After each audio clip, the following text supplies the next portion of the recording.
Oi, oi! Tudo bem? Quero dar as boas-vindas aqui, vamos chegando.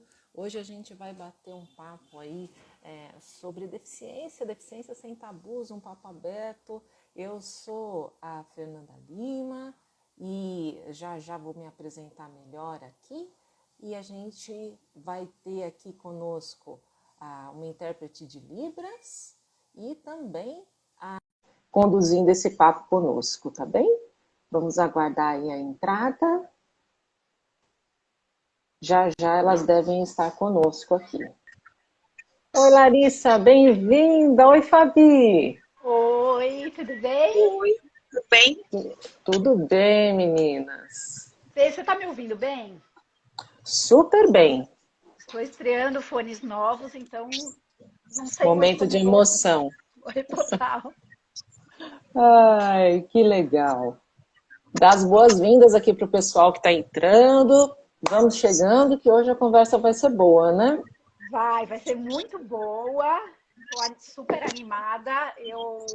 Para quem não sabe, eu sou Fabi Gutierrez, sou uma das fundadoras de Carlotas.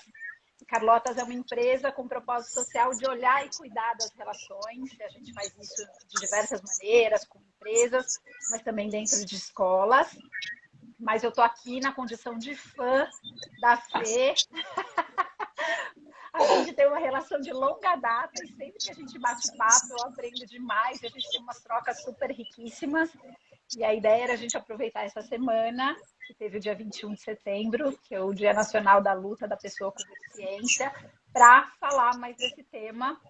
E a Fê, em especial, tem um olhar muito precioso, não só pela experiência de vida dela, mas pela sagacidade, pelo humor, pela forma como ela conduz o tema, que convida a gente a abraçar e participar. Então, eu estou aqui muito animada para esse papo nosso hoje. Nossa, Fabi, você colocou uma expectativa no pessoal que me deu até medo aqui. Mas vamos lá, é sempre assim um prazer e eu estou muito feliz de agora ser também parceira de Carlotas para o tema de pessoa com deficiência, que é um tema assim que a gente ainda precisa evoluir bastante. Oportunidades como essa de conversar assim, de fato, sem tabus, né? Papo aberto, pode ser uma sementinha aí para a inclusão de muitas pessoas. Sem dúvida, Fê, e acho que uma coisa muito, muito importante. Bom, primeiro eu queria, dar boa tarde para todo mundo e dizer que esse papo é nosso, então fiquem à vontade de mandar perguntas, comentários aqui pelo chat, eu vou tentar acompanhar aqui o máximo possível. É, e me perdi no que eu estava falando, além das boas-vindas, Fê. Então, eu queria já passar para você. Quando eu lembrar, eu volto. Não, tudo bem, não tem problema. Eu ia falar alguma coisa, talvez não tenha tanta relevância quanto começar a ouvir você. Então, queria que você já se apresentasse. Eu sei que tem bastante gente que te conhece aqui, mas talvez começando a contar um pouquinho da tua história, a gente já entra aqui no nosso tema. Ah, tá joia. Eu quero mandar um beijão também para as pessoas que entraram agora, pessoas queridas, a Paula, a Di. Ai, que coisa boa, gente. Vão entrando. É bom, a gente fica tanto tempo sem ver as pessoas, né, que é uma oportunidade de alguma forma da gente interagir aqui. Mas olha, primeiro eu quero fazer a minha autodescrição aqui, se eventualmente, né, alguém não estiver nos vendo aqui. Eu sou uma mulher branca de cabelos na altura aí dos ombros, uma franjinha. Nesse enquadramento, eu estou vestindo aqui uma blusa preta e ao fundo tem uma janela e uma parede verde. E eu, pessoal, eu costumo brincar que eu sou a Fernanda Lima, lamentavelmente, sem Rodrigo Wilber, né? A outra versão, né? E eu tive uma vida comum e muito privilegiada. Sou de São Paulo, venho de uma família de classe média. Então, assim, durante a minha infância e adolescência, transcorri uma vida, assim, bastante bacana. Mas aos 18 anos eu acabei me envolvendo num acidente, um capotamento de ônibus de excursão, voltando de Campos do Jordão. Então, o motorista percebeu num dado momento, descendo a serra, que o ônibus não tinha freio. No nervosismo dele, ao invés de jogar o ônibus contra a encosta, ele decidiu continuar descendo. Então a gente embalou, ganhamos cada vez mais velocidade, até que a gente estava descendo a serra na contramão, num sábado à noite. É, depois de algum tempo, vocês imaginam, isso foi lá em 1998, o diabo ainda era menino, a gente, todo mundo sem cinto de segurança, nós estávamos a 120 por hora, mais ou menos, quando um carro vinha subindo. Então, para não colidir de frente, o motorista resolveu capotar o ônibus aí e, devido à alta velocidade, nós fomos arrastados pelo asfalto e íamos cair no precipício. Mas naquele precipício tinha uma árvore, uma única, porque não tinha mureta de contenção, tinha uma única árvore pequena e essa árvore se chocou contra o ônibus e a gente parou a 20 centímetros do precipício. Infelizmente, 14 pessoas morreram naquele dia e eu ganhei uma nova oportunidade, né? Então, sobrevivi e a partir de então a minha vida mudou, porque eu passei a ser cadeirante, eu adquiri uma lesão medular, e uma mudança super inesperada. Naquele ano eu ia realizar um sonho, eu ia fazer um intercâmbio, eu ia para a Inglaterra, e ao invés de ir para a Inglaterra, eu fui para a ACD, na Vila Clementina, em São Paulo. Coisas da vida, né, gente? Às vezes a gente acha que, né, que a vida vai se encaminhar de uma maneira e as coisas mudam. Então eu fui para a ACD para aprender a me virar agora nessa nova condição. E não gostei, tudo era muito difícil, desinformação, tudo, gente. Para mim, para minha família, e aí a gente começa a perceber, quando a gente não tem deficiência, a gente tem um outro olhar sobre acessibilidade, sobre direitos, né, sobre a presença das pessoas nos espaços, né? Mas, de repente, eu virei uma outra personagem dessa história, né? E estando do lado de cá, eu percebi como as coisas são mais desafiadoras.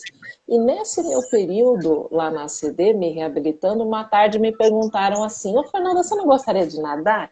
E eu pensei, eu não, gostaria de andar, né? Mas vamos lá. E aí eu entrei na piscina da ACD para ver como é que meu corpo ia se comportar agora sem a propulsão das pernas e tal. E eu gostei muito, porque foi a primeira vez em quase um ano que eu saía de um ponto e ia a outro, sem precisar de cadeira, de fralda, de nada.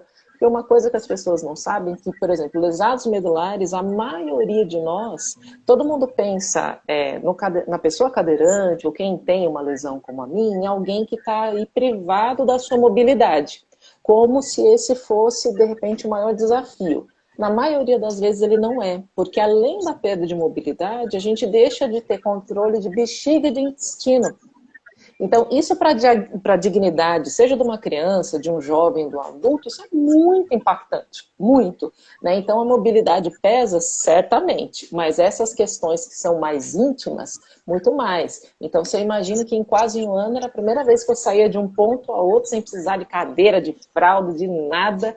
E aí acabei entrando muito despretensiosamente no paradesporto. E me dei bem. Aí acabei virando atleta. Durante 5 anos eu fui atleta paradesportiva de natação, aí fui campeã regional, brasileira, recordista, tive a oportunidade de participar de competições internacionais, fui convidada para fazer parte da Seleção Brasileira Paralímpica de Natação, e como eu costumo brincar, fiquei pobre, né? Porque nadadora não é uma ocupação aí de grande retorno financeiro, né? As coisas melhoraram um pouco, né, no paradesporto, mas isso há 20 anos. Mas, Fabi e pessoal, eu tive a oportunidade e aí o privilégio de fazer faculdade, de ter estudado inglês antes. Então, quando eu me aposentei das piscinas e fui para o mercado de trabalho, eu consegui me posicionar de uma maneira mais bacana. E com isso eu virei gente grande. Então, primeiro, eu aprendi a me virar dentro da minha própria condição, e o trabalho me deu aí a independência financeira, que é aquela história, né? Se a gente não é herdeira, a única forma honesta da gente ter independência financeira é trabalhando. O trabalho me deu isso. Mas aí, sabe o que aconteceu, Fabi? Eu percebi que eu era uma exceção. Para desespero dos meus pais, eu saí de casa com 27 anos, fui aprender a me virar. Primeiro morei com uma amiga, depois fui morar sozinha e tal. Eu era exceção no prédio, eu era a exceção na empresa, porque geralmente pessoas com deficiência, quando estão nas empresas, elas ocupam posições de base. E aí eu queria, de alguma forma, fazer alguma coisa para contribuir que outras pessoas tivessem aí a oportunidade de ter a sua dignidade através do trabalho. E foi nessa busca que eu conheci uma consultoria que fazia exatamente isso, E aí larguei uma posição muito estável, assim, de escopo internacional que eu tinha, e fui para a vida de consultoria, né? E aí passei a ajudar as empresas nesse desafio de como é que você inclui uma população que não tem acesso básico à saúde, à educação e tal, como é que você inclui nas empresas que têm aí posições cada vez mais complexas? Não é uma conta fácil de fechar, né?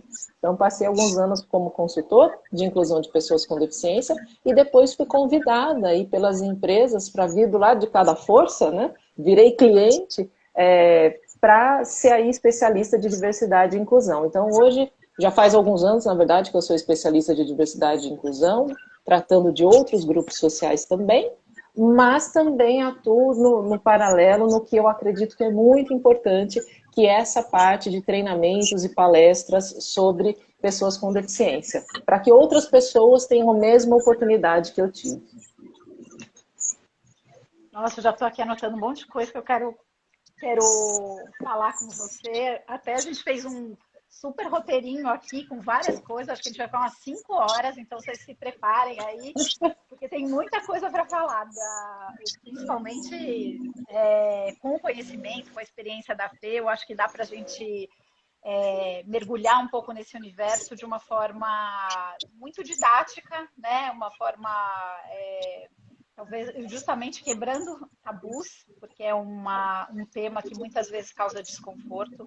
Então, começando de trás para frente, né, Fê, uma das coisas importantes é esse contato, né, esse conhecer o tema, conhecer pessoas, ter essas referências para a gente começar a entender o que é, né, o que é, como a gente se porta, o que a gente pode fazer, né, e descobrir que são pessoas.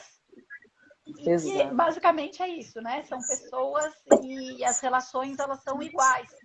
E uma coisa que eu acho interessante, que eu vejo, né, nessa nossa jornada aí dentro das empresas, por exemplo, que o tema de pessoas com deficiência, em especial, ela pega num lugar,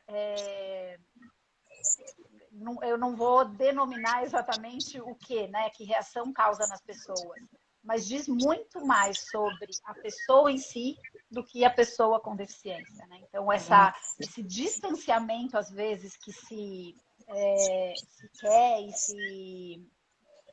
se busca, às vezes, com a temática, é em função do meu desconforto em lidar com a pessoa com deficiência.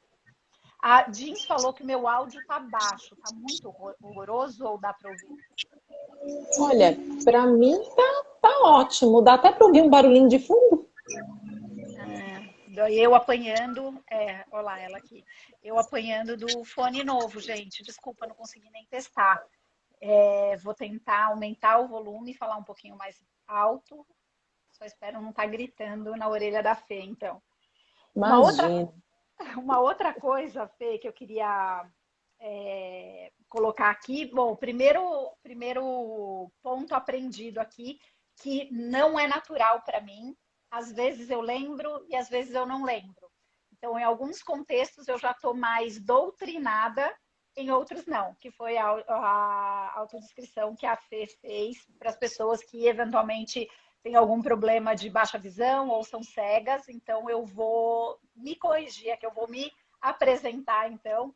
Eu sou uma mulher branca, tenho os cabelos castanhos claros, com várias mechas loiras para esconder os brancos que já estão nascendo aos montes. Eu estou numa parede creme, uma blusa branca com um casaquinho laranja por cima. Então, muito obrigada.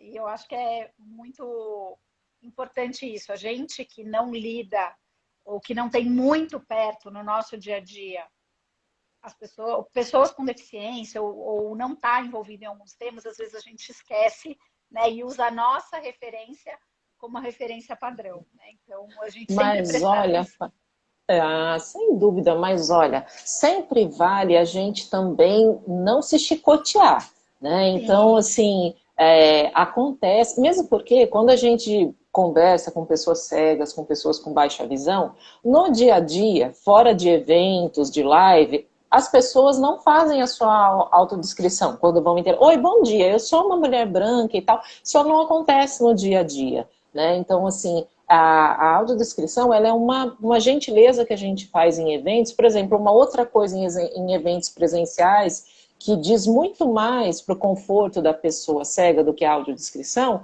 é a pessoa dar um hello fora do microfone, para que a pessoa saiba de onde o som está vindo. O Cortella, eu assisti ele mencionando que ele teve uma oportunidade, há uns anos atrás, de dar uma palestra para um grupo de pessoas cegas. Então, a plateia inteira, no auditório, sei lá, tinha umas 300 pessoas cegas. E ele não tinha a menor convivência, nem recebeu nenhum tipo de orientação, e ele fez como ele sempre faz, pegou o microfone e começou a falar. E ele ficou muito espantado, porque a audiência se dividiu. Metade das pessoas ficaram olhando para o alto e para a direita e a outra metade para a esquerda. Por quê? Porque as caixas de som estavam no alto. Né? Então, assim, e isso vale, a gente vai falar de dicas, né, no final e tal. Então, gente, quando a gente der uma bola fora, opa, caiu, levantou e vamos em frente, né? Porque, principalmente pensando no contexto, já existe esse desconforto que você comentou, né, Fabi? O medo de errar, vai que eu falo ou alguma coisa inadequada e tal, né? Mas a gente é humano, acontece. E quando acontecer, para não deixar aquilo virar uma celeuma, né? Então, faz parte e é bom porque depois a gente tem história para contar, né? Exato, e eu acho que faz parte um pouquinho das relações humanas, né, como um todo. A gente talvez fique mais preocupado ou mais desconfortável, porque tem menos proximidade, menos conhecimento, enfim, e a gente fica com medo de causar alguma dor, a gente não sabe, né, o que a gente Sim, pode claro, impactar. claro. Mas, de qualquer maneira, se a gente mostra a nossa boa intenção, é isso, né? Serve para Sim. todas as relações, né? A gente corrigir e aprender e seguir em frente. A outra coisa que eu achei muito importante, que você comentou, é a questão do trabalho, né? Então, para todos, a gente pode dizer que para toda a pessoa, né, o trabalho é, sim, como você falou, né, uma forma de independência e da gente se ver como cidadão e como participando socialmente.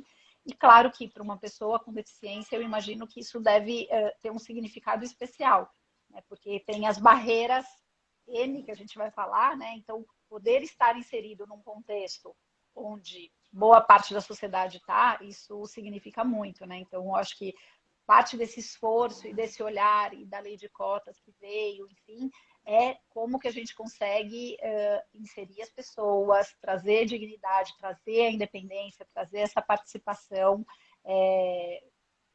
inclusive a contribuição, né? Porque são, de novo, você teve a oportunidade de fazer faculdade, eu tenho certeza que diversas pessoas com deficiência frequentam faculdades, têm capacidades e desenvolveram talentos que a gente precisa muito em todos os lugares. Pois é. Ah, eu quero aproveitar e mandar um beijo para a Tabitinha que Exato. entrou, gente. Eu ia Se falar vocês dela. estão aqui e não conhecem a Tabata, perderam metade da vida. Corram, Tabata Country, sigam a Tabata, ela é maravilhosa, maravilhosa. Também cadeirante como eu. Nossa, a Tabata é tanta coisa, atriz, mãe, consultora, enfim, mas é uma pessoa maravilhosa para vocês seguirem e aprenderem mais. Fabi, sem dúvida nenhuma, a questão do trabalho, ela é, assim, fundamental, por inúmeros motivos. Mas eu queria recuperar uma coisa que a gente falou antes, né? De onde vem o desconforto? Hoje a gente sabe que diversidade e inclusão é um tema que as empresas têm atuado mais fortemente, né? Seja de maneira mais genuíno ou não, mas de qualquer maneira o tema ele tem sido abordado também nas redes sociais. A gente ainda não tem uma cultura de massa que esses assuntos, né, eles estejam lá. Mas a gente percebe que o tema de pessoas com deficiência parece que ele não tem glamour, gente. Né? Então, assim, ainda existe quando a gente compara, né? Então, geralmente, quando nós trabalhamos aí as questões de diversidade e inclusão, a gente fala da pauta de gênero, a pauta racial, a pauta das pessoas LGBTQIA+, e as pautas, vamos dizer assim, da pessoa com deficiência e de gerações, por enquanto, são pautas mais invisibilizadas. E é claro que ninguém é uma coisa só, todo mundo é uma mistura, né? As pautas estão entrelaçadas. Mas parece que, em relação à pessoa com deficiência, tem alguma coisinha, né?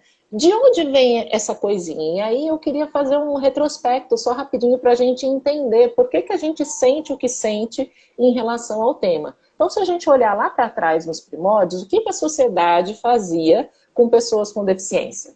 Matavam. Matava. E aí eu não estou falando de um povo primitivo. Sabe de quem que eu estou falando? Eu estou falando de Platão e Aristóteles. Eu estou falando aí das leis das 12 tábuas, que foi a primeira legislação, foi precursora de todo o direito que a gente conhece no Ocidente. Então, era assim, fazia parte da legislação, não era só algo cultural, era lei. Se você tivesse uma criança que fosse considerada defeituosa ou até mesmo feia, olha só, a gente fala de pressão estética agora, mas sempre houve. Os pais tinham o direito de matar essas crianças. E Platão e Aristóteles também corroboravam com isso. Então, muita gente com deficiência morreu, porque quem tinha deficiência era vista como alguém que foi alvo de um castigo mítico. Então, boa coisa não deve ser e não vai trazer. Então, vamos matar. Isso só foi mudar com a expansão do cristianismo no mundo.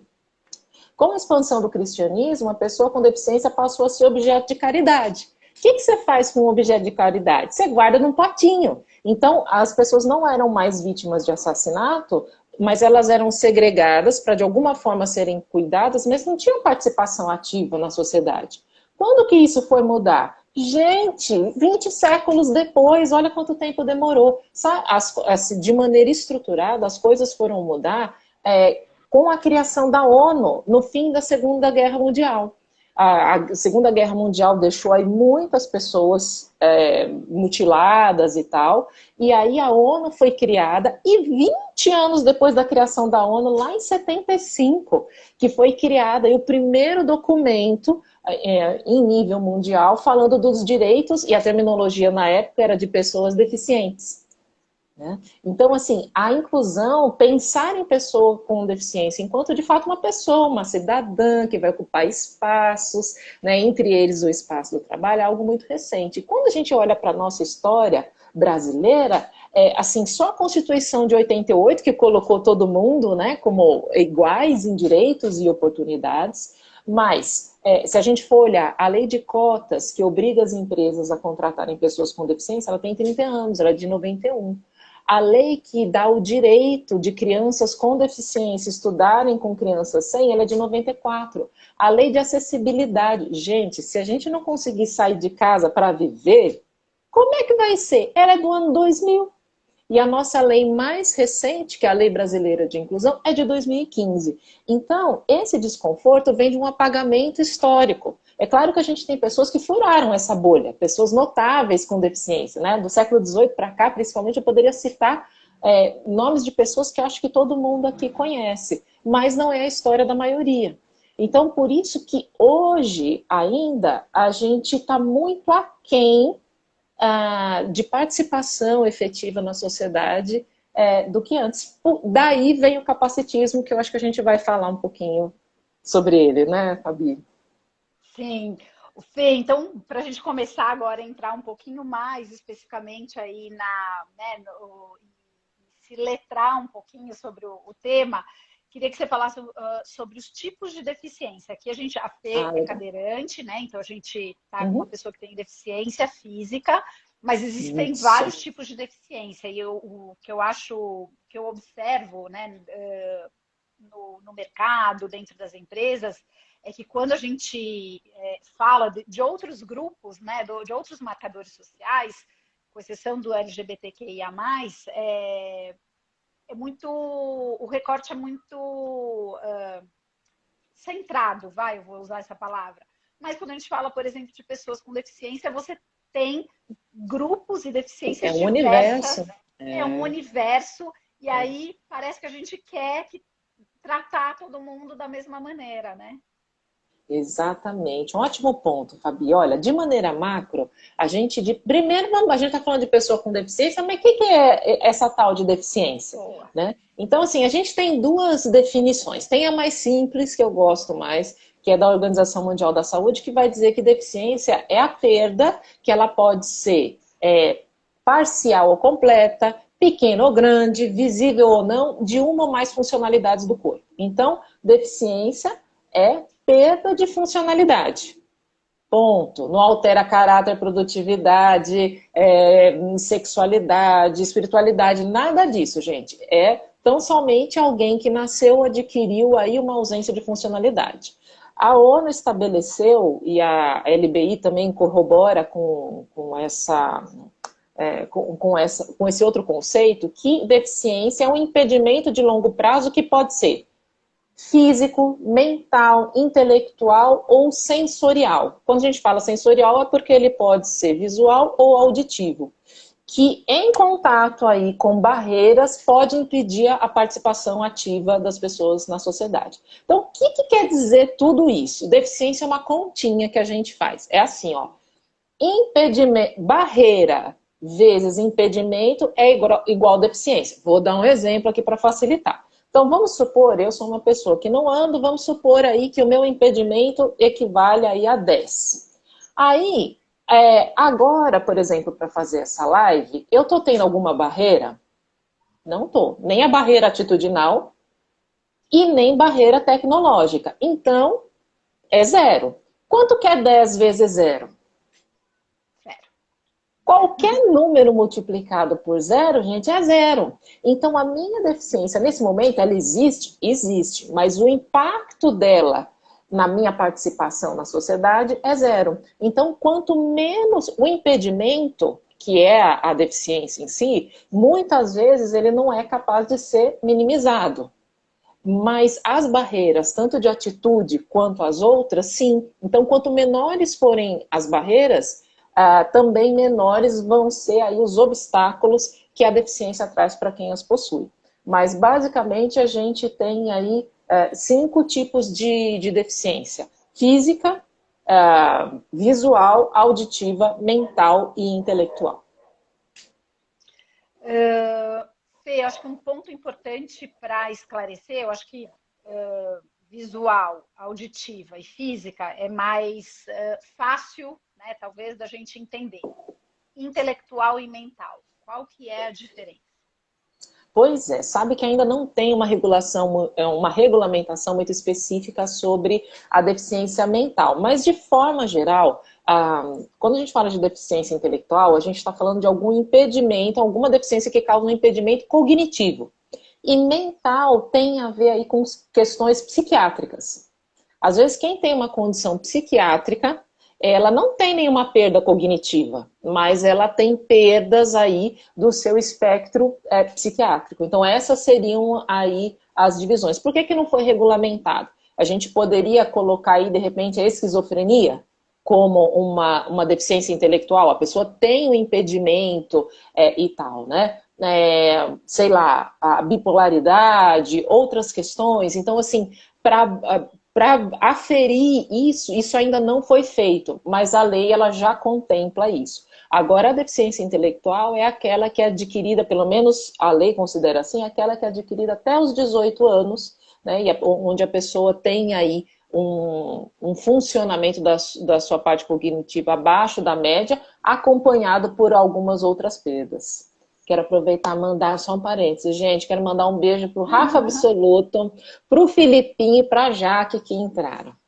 Muitos fãs da Fê, como a gente, aqui só aprendendo com ela. Imagina, gente. Bom, então, aqui o panorama geral, né, das deficiências e quais são os mitos sobre a deficiência? A gente falou do apagamento histórico, mas eu queria que você trouxesse alguns outros mitos, ou falando, talvez, né, dos tipos de deficiência, o que normalmente as pessoas acham que estão se relacionando, né, ou acham que estão fazendo, que na verdade não deveriam fazer. Vamos lá. Isso aqui dá pano para manga. De forma geral, as pessoas, e às vezes até quem tem deficiência, costuma se colocar em 2 polos extremos, né? ou da coitadinha ou da super-herói. Então, devido a esse apagamento histórico e porque a gente não conviveu, a gente não tem referências, né? Eu sempre pergunto isso, você teve uma professora, um professor com deficiência? Você já foi no médico, numa médica? Padeiro! Você já levou para consertar seu carro no mecânico e a pessoa tinha deficiência? Então, você não vê. Né? Então, principalmente no Brasil, até os anos 80, a deficiência era muito ligado à doença. Como é que você trata um doente? Né? Então, isso impediu muito. E algo que também é muito comum a todas as pessoas, é só você lembrar de uma criança. Quem aqui convive com criança, a criança é muito curiosa, não tem nenhum tipo de verniz social, depois que a gente vai lapidando, podando, mas quando a criança vê algo que é diferente, que chama atenção, ela quer saber o que é. Geralmente a criança aponta para saber, né? Olha, o que aconteceu com ela? O que é aquilo? E pergunta alto. E o adulto que está perto, ele muitas vezes fica constrangido. Qual que é a reação de nós adultos quando uma criança aponta alguém que tem deficiência e quer saber o que é aquilo? Geralmente, essa criança leva um tranco, né? Então, não olha, não fala e tal. Então, o que aquela criança aprende sobre deficiência? Que deficiência é um assunto que você não pode olhar e não pode falar a respeito. Acontece que essa criança é você. Porque a gente cresceu assim, e daí vem o nosso desconforto. E essa distância faz com que a gente veja a pessoa com deficiência nesses polos opostos. Então, eu vou citar alguns exemplos do que essa distância pode fazer aí na prática. Teve um tempo atrás, num perfil de uma mulher com deficiência, ela estava pedindo para algumas mulheres comentaram de situações capacitistas que já tinham passado em público. Então, o capacitismo é uma palavra não muito familiar para algumas pessoas, né? E, como eu digo, as empresas estão levantando mais essa bandeira, né? E as mídias sociais, mas ainda não foi assim massificado. Mas o capacitismo é o nome que a gente dá para a discriminação e o preconceito contra pessoas com deficiência. E num primeiro momento você pode pensar que num primeiro momento você pode pensar assim, ufa, dessa eu escapei, porque isso eu não faço. E isso eu não faço. Imagina, né? Eu nunca passei o pé na frente do cego para ele tropeçar, nunca empurrei um cadeirante para cair da escada, nunca belisquei a criança com síndrome de Down, então esse assunto não é comigo. Será? Será? Então, pois é. Então, gente, como que se dá esse capacitismo? E eu nunca vou esquecer o relato inclusive ela era cadeirante também, ela estava no shopping com um ficante e eles passaram de mãos dadas, porque sim, dependendo da mobilidade da pessoa que é cadeirante, você consegue fazer as duas coisas ao mesmo tempo, né? Dá para andar de mãos dadas. E ela ouviu de alguém dizendo assim, nossa, tem homem que não perdoa nada, né?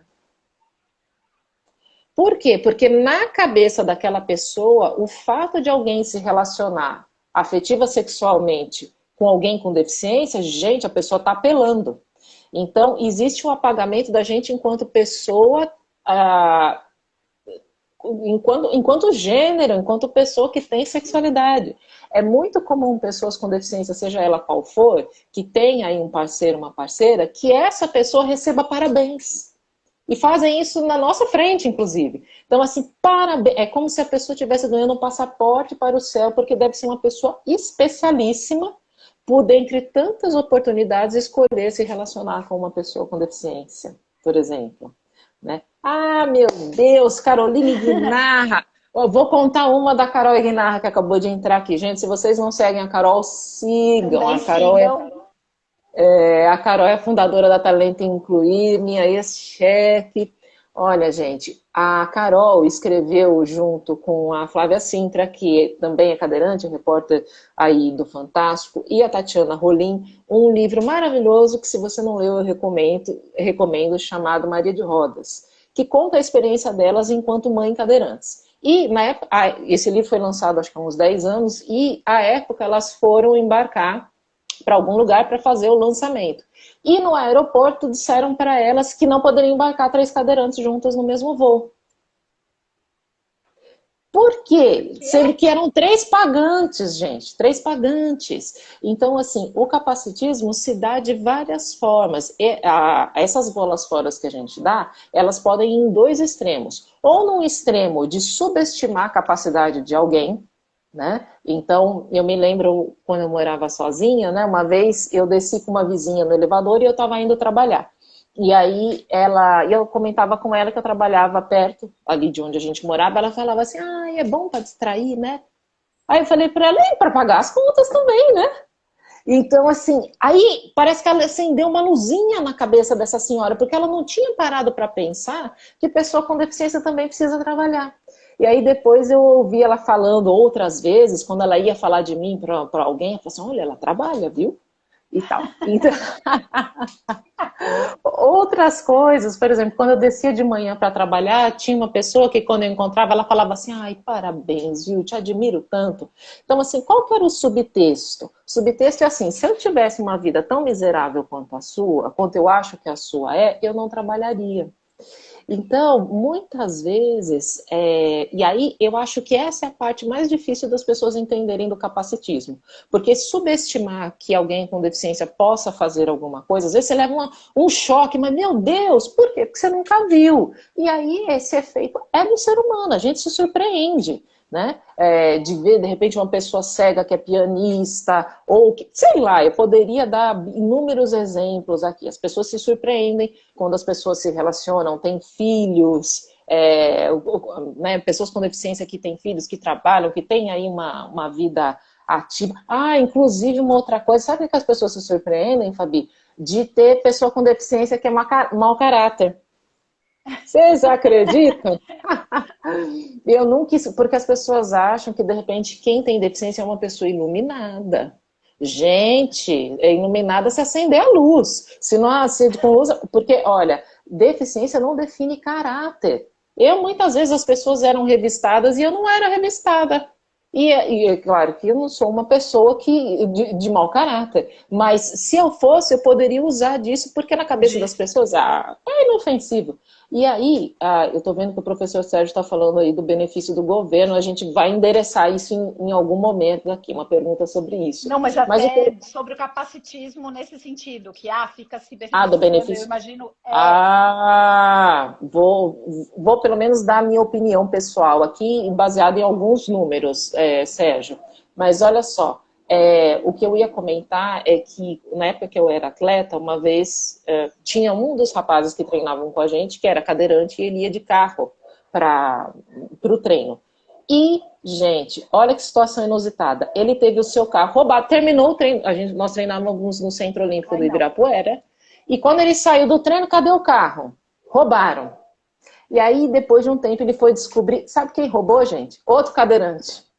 E eu lembro que quando eu contei isso pro meu irmão, ele falou, mas não é possível. Eu falei, não é possível, por Por quê? quê? Né? É inusitado, mas olha só, esse outro cadeirante ladrão morava ali perto desse que foi a vítima. Então ele começou a reparar, né, na rotina dele, viu que ele ia, ele foi de ônibus para o Centro Olímpico, viu que ele entrou, teve tempo suficiente, entrou, o carro era adaptado mesmo, foi embora. Só que além de ser ladrão, ele não era muito esperto, porque ele continuou morando no mesmo lugar. Então, Ai, a meu Deus. vítima um dia viu o cara rodando com o carro dele. E aí, gente, foi preso com cadeira e tudo. Tá? Então, um lado é esse. Agora. E eu acho que esse é um ponto, né? Na verdade, uma ilustração de que somos todos pessoas com os nossos defeitos e qualidades, nosso ponto de Claro. evolução na Terra, ou seja, né, nenhuma deficiência, nenhuma condição é determinante para caráter, para competência, enfim, né? Então isso só corrobora que a gente tem que conviver, tem que aprender a conviver, a conhecer pessoas, porque a gente não pode se pautar por uma experiência e já assumir que Exato. todos são Generalizar, né? generalizar, né? Então, o que a É. gente vê, por exemplo, muito em algumas empresas, a fala, né, do RH desesperado mas o gestor teve uma experiência com uma pessoa com deficiência e não quer mais contratar. E aí, enfim, né, não se sabe por que exatamente, né, não vem aqui ao caso porque essa experiência foi ruim, mas já acha então que é porque a pessoa tem É. deficiência, isso determina que não vai É. funcionar. a gente tem a tendência à generalização mesmo, e o que nos marca, infelizmente, são mais as experiências negativas que positivas. Então, não é uma escolha, mas quando a gente tem uma determinada característica, a gente acaba representando aí, né, uma série de outras pessoas. Então, o que a gente faz de bom e de ruim tem reflexos, né? Mas só para endereçar a pergunta do Sérgio, o Sérgio perguntou aí sobre a questão do benefício do governo. Então, o governo federal, ele oferece um benefício de um salário mínimo para pessoas com deficiência, mas a pessoa, além de ter a deficiência, ela precisa viver em situação de miserabilidade. O que o governo entende como miserável? É a pessoa que tem uma renda familiar de 1/4 de salário mínimo. Então, se essa pessoa tiver essas duas circunstâncias, a deficiência e a miserabilidade, então ela é elegível aí a esse benefício. O ideal é que a gente tivesse uma estrutura de sociedade que as pessoas não precisassem do benefício, mas não é essa estrutura que a gente se encontra. Vou dar alguns dados para vocês. 67% das pessoas com deficiência no Brasil não têm ensino fundamental completo. Esse dado é estarrecedor. Pessoas como eu, que fizeram um curso superior, somam aí 5% apenas. Então, quando as empresas que têm posições cada vez mais complexas falam que não conseguem achar pessoas com deficiência, elas não estão aí de todo errado, porque pessoas com acesso à qualificação, de fato, é um grupo menor que está crescendo justamente porque as pessoas passaram a trabalhar e com o trabalho estão sendo cobradas e agora com dinheiro é mais fácil você ter acesso à educação, mas tem um gap muito grande. Então, a gente ainda precisa... eu acredito que o auxílio ele seja muito ainda necessário, porque estruturalmente as pessoas não têm, primeiro, o acesso à saúde. Eu costumo dizer que o nosso sistema de saúde é super inclusivo, que não atende bem ninguém, nem quem tem deficiência, nem quem não tem. Mas quem tem deficiência e precisa, se você não tem autonomia sobre o seu próprio corpo, como é que você vai ser uma pessoa ativa na sociedade para estudar ou para trabalhar? Né? E se não existe acessibilidade, tem pessoas, eu participei de um projeto social há alguns anos atrás, e eu ia visitar algumas pessoas com deficiência que moravam, que viviam nessa situação de miserabilidade. Gente, não tinha a menor condição, assim, são pessoas assim, que moram em ocupações, em situações assim, terríveis, e que fogem muito da dignidade humana. Né? Então, assim, é uma lenda urbana achar que, às vezes a gente olha os números das pessoas no mercado formal, nós somos apenas 1% do total de vínculos empregatícios. E o dado que nós temos é que mais de 45 milhões de pessoas no Brasil se declaram com deficiência.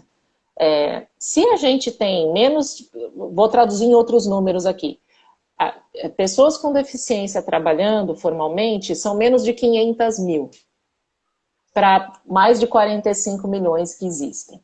E aí a gente estima que dessas 45 milhões, 9 tenham condições de trabalhar. Porque você tem que excetuar as crianças, os idosos e aqueles que têm uma condição incapacitante. Mesmo assim, você tem 9 milhões de pessoas que poderiam trabalhar e só menos de 500 mil, 480 e tantas estão trabalhando. Por quê? Porque ganham benefício do governo. Vocês já viram que é lenda urbana. E a outra lenda urbana é achar que pessoa com deficiência se aposenta por invalidez e aí não vai trabalhar. Gente, é muito difícil de umas décadas para cá alguém se aposentar. Uma pessoa hoje cega, ela não se aposenta por invalidez. Uma pessoa que se torna tetraplégica, mexendo de repente tão somente o pescoço, também não se aposenta. Porque se ela tiver acessibilidade, ela consegue trabalhar. Então, infelizmente, a gente mora num país onde pessoas que vivem dignamente, conseguem aproveitar a vida, aí ainda é minoria. Sim, sem dúvida. E tem uma questão, né, Fê, que você trazendo isso, da preparação, né, para o mercado de trabalho, a gente tem a questão na base, né, que são as escolas. Então, a Gabi poderia falar muito melhor do que eu, mas dentro dessa inclusão nas escolas, tem uma barreira gigantesca, né? Então, esse final de semana passado, eu estava até conversando com uma prima minha que o filho acabou de ser diagnosticado com autismo e, por N razões, ela colocou ele na escola pública e ela falou, ainda não tinha saído o diagnóstico e eles receberam o Gustavo super bem e falaram, mãe, não se preocupa, a gente vai cuidar dele, a gente sabe que ele é especial. Ela falou, nossa, mas ainda nem saiu o diagnóstico, né? E eu falei, a escola pública, e claro, guardando as devidas proporções, ela está bem mais preparada do que a escola particular para a inclusão. Porém, a gente sabe que a escola pública no Brasil ela tem uma defasagem de ensino, ainda mais pós-pandemia, gigantesca. Então, a gente está falando também de diversas barreiras, né? De crianças que, para ir para a Sem escola, vão dúvida. precisar de transporte público, de acessibilidade na rua, enfim, é um infinito que dificulta ainda mais a preparação desses profissionais para o mercado de trabalho. Ah, não tenho a menor dúvida, só dá um oi. Oi, Midorinha! Uma outra amiga que entrou aqui. E, Fabi, assim, é claro, a gente não vive no mundo ideal, está muito aquém, mas a gente tem que pensar, muitas pessoas às vezes se revoltam com os professores, as professoras, mas quando surgiu aí a lei em 94 da questão da escola inclusiva, puxa vida, foi dado o treinamento? Houve um preparo desses profissionais? Sim, com Uma certeza. estrutura, né? Foi feita uma readequação arquitetônica nas escolas. Então, é um desafio de ambas as partes, né? E aí, eu não sei, é achismo meu, porque a escola pública, ela não pode escolher, Exato. né? É uma determinação legal que ela acolha. O que acontece nas escolas particulares? De alguma forma, eles podem negar. E negam, e negam. Então, Negam. assim, apesar de ser proibido e a mãe ou o pai, a pessoa responsável pela criança, possa processar e entrar, né, naquela celeuma tão desgastante emocionalmente e tal, as escolas ainda de maneira sutis ou explícitas mesmo. Muito recentemente eu tive uma mãe que ouviu claramente, olha, também filhos diagnosticados aqui com autismo, o filho mais velho não, as gêmeas mais novas sim, falou assim, olha, aqui não é o lugar, viu mãe, aqui não é o lugar para as tuas filhas, o teu filho mais velho pode ficar, mas as tuas meninas não. E aí ela respondeu, olha, se aqui não é bom para as minhas meninas, para o meu filho também não, e tirou os 3 ali da escola. Então, se as pessoas não têm o direito de estudar, né, acaba sendo aí uma bola de neve, né? Sem dúvida. O Que Fê, tem a vai pergunta desembocar aqui. lá no mercado de trabalho. Sim, sem dúvida. O Sérgio, queria te apresentar, ele é super parceiro nosso e ele trabalha com as questões de gênero, principalmente com Ah, os homens, né? Então não há equidade de legal. gênero se os homens não participarem dessa conversa. E aí ele Exato. faz essa pergunta, né? Específica da questão de violência de gênero mais explícita ou implícita com mulheres cadeirantes. Aí eu acho que pode É, abranger todas as mulheres com sim, algum tipo de deficiência. Você sim. tem algum dado?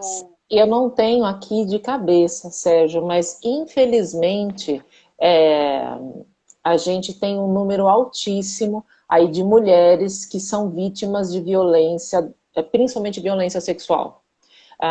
Principalmente mulheres com deficiência intelectual e mulheres surdas.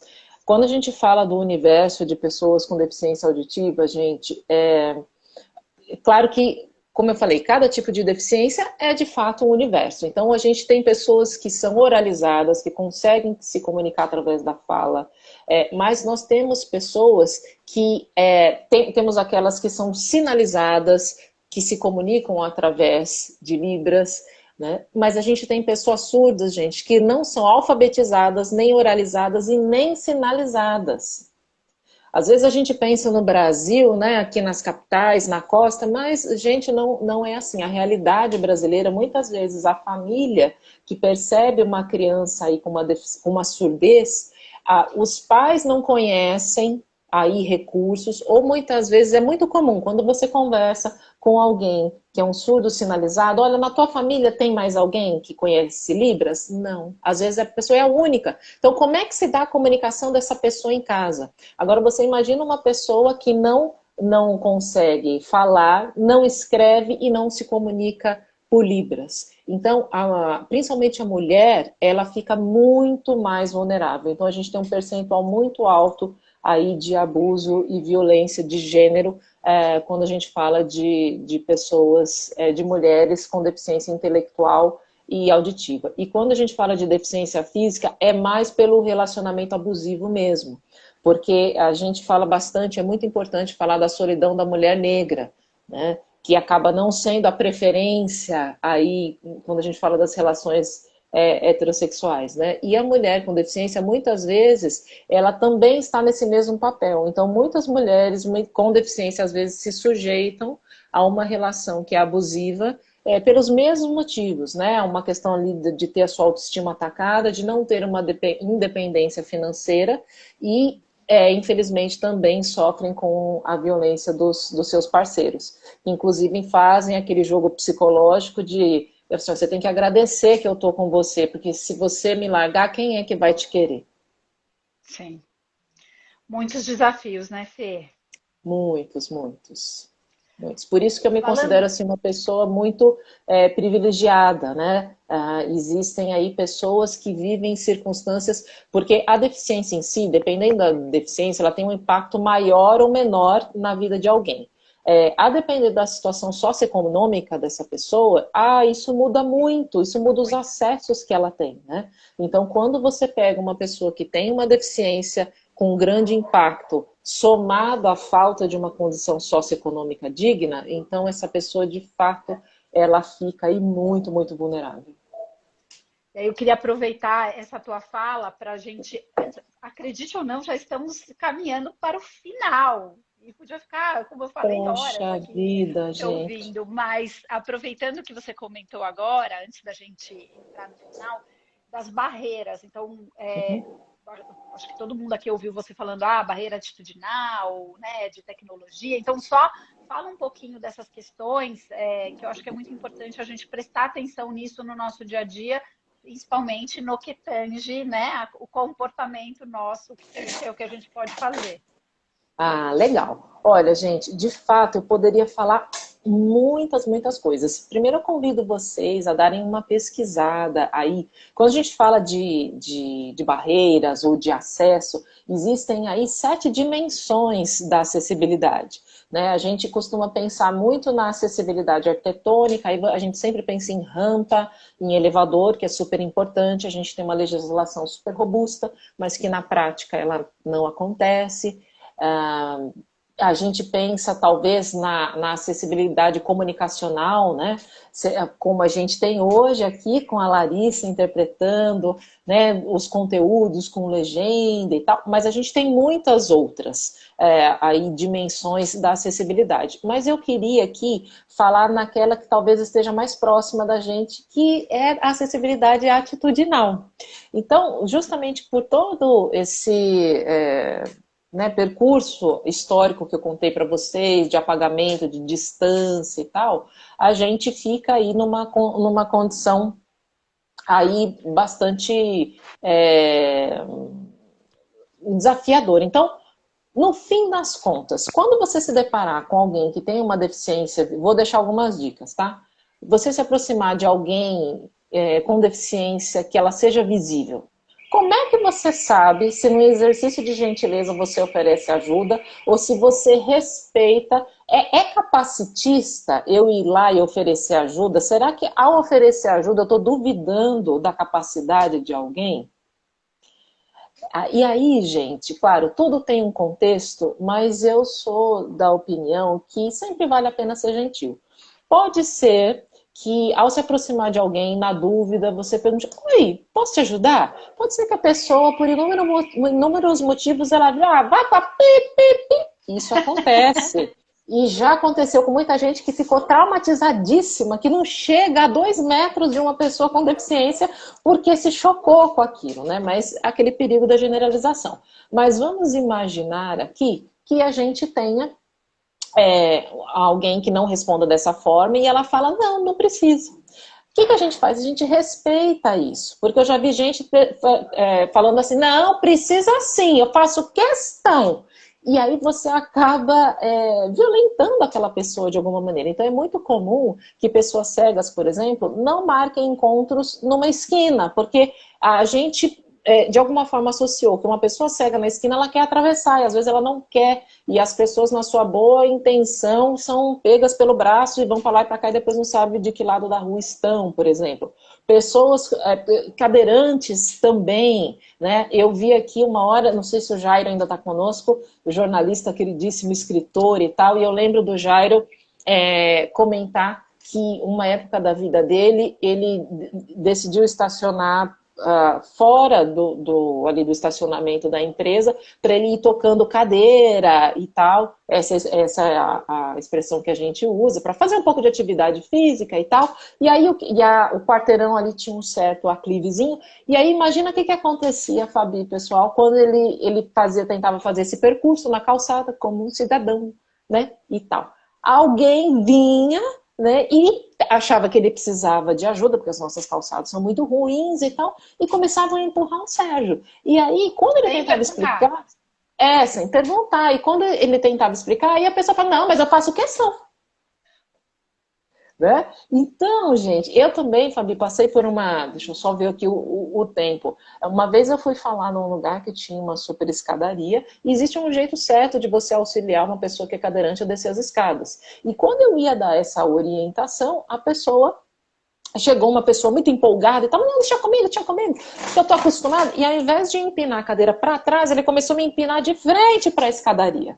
Então você imagina que eu sobrevivi a um capotamento de ônibus para morrer no pé da escada? Mas me recuso. Aí quando eu fui falar, ele falou assim, não, deixa comigo, porque eu já desci muita máquina de lavar. E aí depois tentaram me consolar, dizendo que ele tinha me achado uma Brastemp e tal, mas não cola. Então...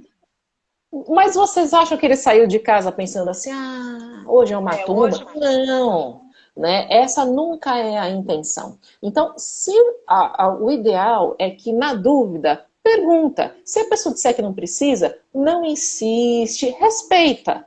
Talvez ela até precise mesmo, mas não quer, a gente respeita. E se a pessoa disser que sim, você pergunta como, espera ela terminar de explicar, e aí vai dar tudo certo. Tá? Então, em relação à atitude, essa é uma das dicas que eu queria deixar. A outra é que sempre que você quiser falar com uma pessoa que tem deficiência, seja ela qual for, e ela estiver acompanhada, fuja da tentação de falar com a pessoa acompanhante. Isso é muito chato, principalmente quando você é um adulto, né? Porque às vezes o assunto é com você e a pessoa pergunta assim, mas ela vai querer, por exemplo, no restaurante, né? Ela vai querer beber o quê? E ela sou eu, ela tá na cena, né? Então, assim, é uma das formas de você ali apagar a pessoa. Outra coisa que todo mundo pode fazer é não usar a vaga de estacionamento exclusiva para a pessoa, porque às vezes a gente é muito, né? Não, tá certo, vamos lá, e a gente né, apoia as causas, mas no básico, que é o exercício de cidadania, não, é rapidinho, deixa eu... E eu presenciei essa, Fê, num dos trabalhos que a gente fez, eu me lembro, na saída, alguém tinha, eu não sei se era uma moto e você não conseguia entrar no carro, eu acho que foi isso. E eu me lembro de presenciar, enfim, então, Exato. quanto é importante, né, esse respeito desafiador. Não, com certeza. Nas empresas, por exemplo, não só nas empresas, mas evite usar o banheiro acessível. Porque se você não precisa dele, você pode utilizar outro. Mas tem pessoas, como eu e outras tantas, que só conseguem usar esse. Então, se tiver ocupado por alguém que não precisa, você pode colocar a gente numa situação super vexatória, né? Então, isso é importante. E eu queria dar a última dica relacionada às só relembrando, gente, nem toda deficiência é visível. E as pessoas que não têm uma deficiência visível acabam sofrendo muito, porque elas também têm direito às filas prioritárias, a assentos. E como a gente está muito acostumado ao mau caratismo das pessoas, a gente às vezes já chega julgando, porque você dá uma procurada, se não está faltando um pedacinho, não tem nada torto e tal, não sei o que, é picareta. Não, gente, nem sempre. Nem sempre. Então, pessoal, é muito importante que a gente não faça aí pré-julgamentos. Por isso eu ouvi alguém aqui falando que tem a filha com baixa visão. você pode ser inquirido por uma pessoa que tem baixa visão para dizer, olha, que andar que está num elevador, ou para ler um itinerário no ônibus, e não é porque a pessoa está brincando com você, é porque de fato ela não enxerga. Então a gente acha que só quem tem deficiência visual é quem faz uso da bengala. Nem sempre, nem sempre. Então o meu convite, gente, é para que vocês sigam aí pessoas com deficiência, que têm perfis aí no Instagram, sabe? Dê uma furada na sua bolha. E para quem está nas empresas, a gente, enquanto Carlotas, aqui como eu, como parceiro da Carlotas, a gente se coloca à disposição para levar informação para que justamente a gente possa naturalizar aí esse tema e a gente possa encontrar oportunidades de tratar as pessoas enquanto pessoas, né? Com os seus direitos, os seus desafios e tudo mais. Porque é assim que a gente se constrói. Com informação e com convivência, a gente pode oferecer para as pessoas aquilo que nós tivemos acesso aí de maneira gratuita.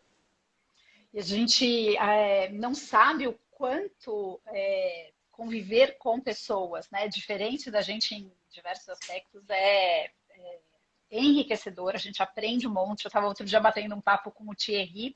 O Thierry, ele é surdo, oralizado, e ele aprendeu a falar pela vibração da voz.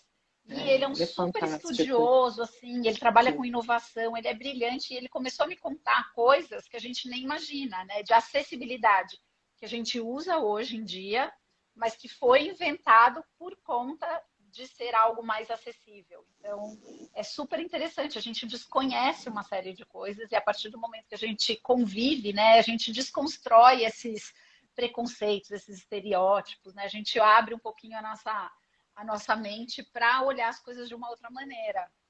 Por isso que eu sou uma apaixonada pelo tema, gente, porque diversidade é mistura. A gente só ganha quando a gente se mistura, né? Porque a nossa visão de mundo, ela amplia, tem tanta coisa e tanta gente boa para a gente aprender, né? É uma questão de ter disposição. E intenção, porque talvez não faça parte do seu convívio, mas intencionalmente você pode buscar aí se aproximar de pessoas de outros perfis.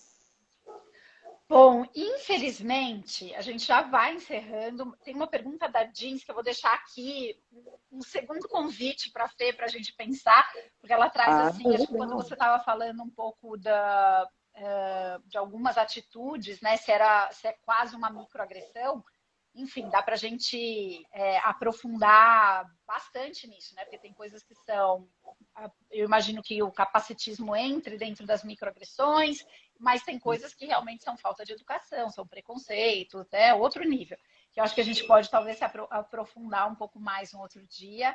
Queria agradecer muito todo mundo que participou aqui, agradecer a Larissa, que permitiu a gente ter esse papo com mais Obrigada, Luiz. acessibilidade. Perdoa que não falo Libras.